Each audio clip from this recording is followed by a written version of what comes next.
Hello everyone. I'm going to be uploading quite a few videos because of the simple fact I had a few days that I didn't get anything uploaded when I was sick, and so now I have an opportunity to do it. I will put a trigger warning with this video. This video may be hard for some, but it can also be very important for others. The name of this video is going to be titled The Maternity Death Road, and it is going to discuss when mothers pass away around the time of giving birth. It's one of those things that we know happens and nobody wants to talk about. So I have to do it. Okay. So remember, trigger warning. It's okay to skip this video, but at some point in time, if you come across somebody that needs to hear it, it's here. An estimated 350,000 women die each year of almost completely preventable pregnancy and childbirth related injuries and illnesses.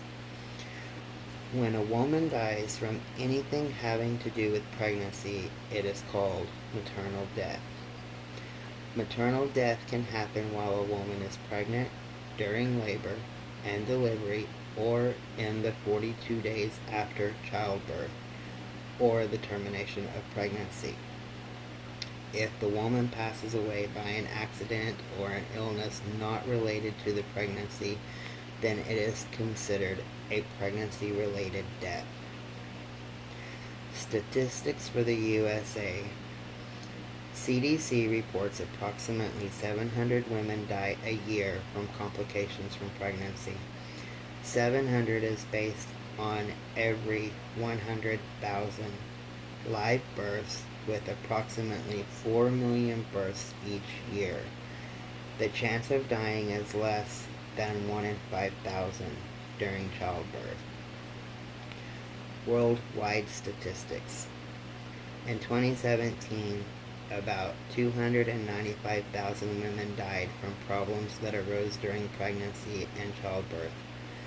WHO, the World Health Organization, reports that approximately 810 women die each day. 94% of these women live in poor, developing countries. In some places, the odds of dying because of pregnancy are as high as 1 in 45, and most of these deaths are preventable. The contributing factors. Number 1 is age. Women in 20s tend to have fewer complications than younger or older women. Young girls under the age of 15 have a much greater chance of complications that can lead to death. The risks also go up with advanced maternal age and increases as women become pregnant in their late 30s, 40s, and 50s. Number 2, socioeconomic status. Women of a lower socioeconomic status may have less education, a poor diet, and barriers to health care. Less education contributes to an earlier or unplanned pregnancy. Lack of nutrition can lead to health deficiencies and poor pregnancy outcomes. Not getting quality care puts women at risk for infection and other complications like the Rh factor, gestational diabetes, preeclampsia, placenta previa, etc. 3. Gender inequality. In some countries, girls and women have fewer opportunities to get an education. They are often denied financial resources and do not have a say in their own lives and family choices. Number 4, available resources. For many women, medical care is far away and difficult to reach. The lack of prenatal care, delivering a baby without someone skilled in attendance, and not having access to treatments such as antibiotics and emergency services have life-threatening consequences. Number 5, parity. Parity is the number of times a woman has been pregnant. The chances of having issues with pregnancy or problems during childbirth are a little higher in the first pregnancy. The odds are less in the second pregnancy, but after 5 or more pregnancies, the risks go up again.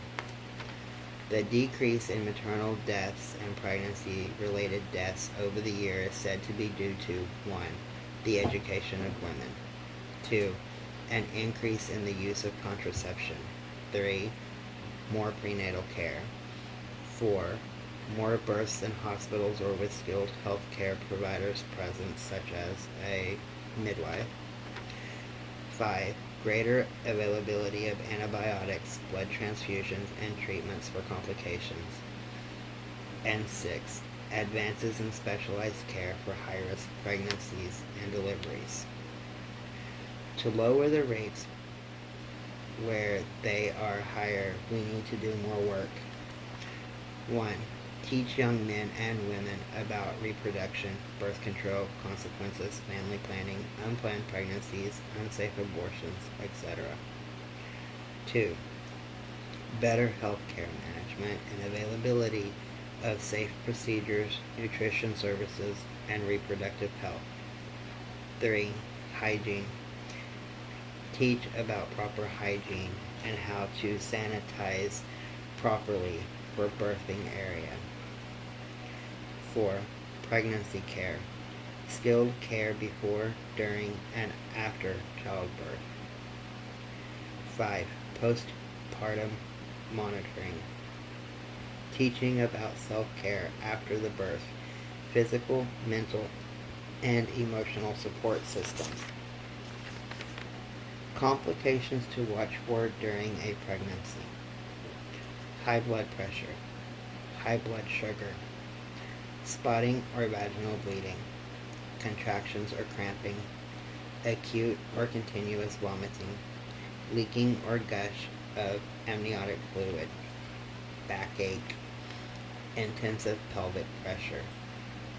There are many tests that will be done throughout a pregnancy. Always be honest with your doctor or skilled birthing professional. Now, with that being said, I am looking into some resources, some hotlines, chat lines, anything like that.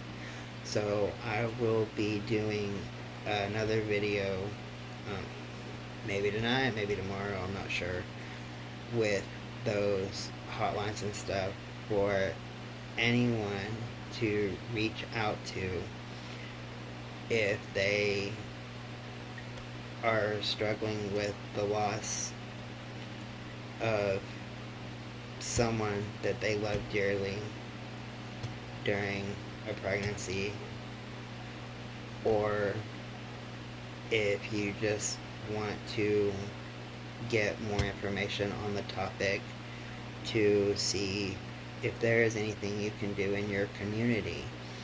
You know, start up a nutritional program, or, you know, meet up at the park once a month and talk to pregnant women, talk to young children, or not young, but, you know, teens, and explain to them the risks and stuff that come along with pregnancy. You know, it's all about talking, it's all about being a voice on this channel.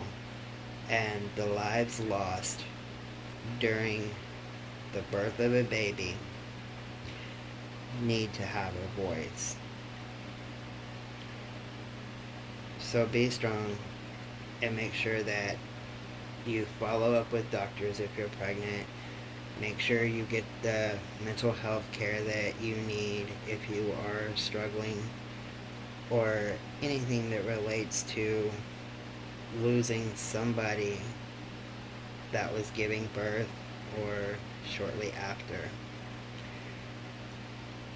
Just know there are many, no one is alone, and each and every one of those mothers, this is their voice.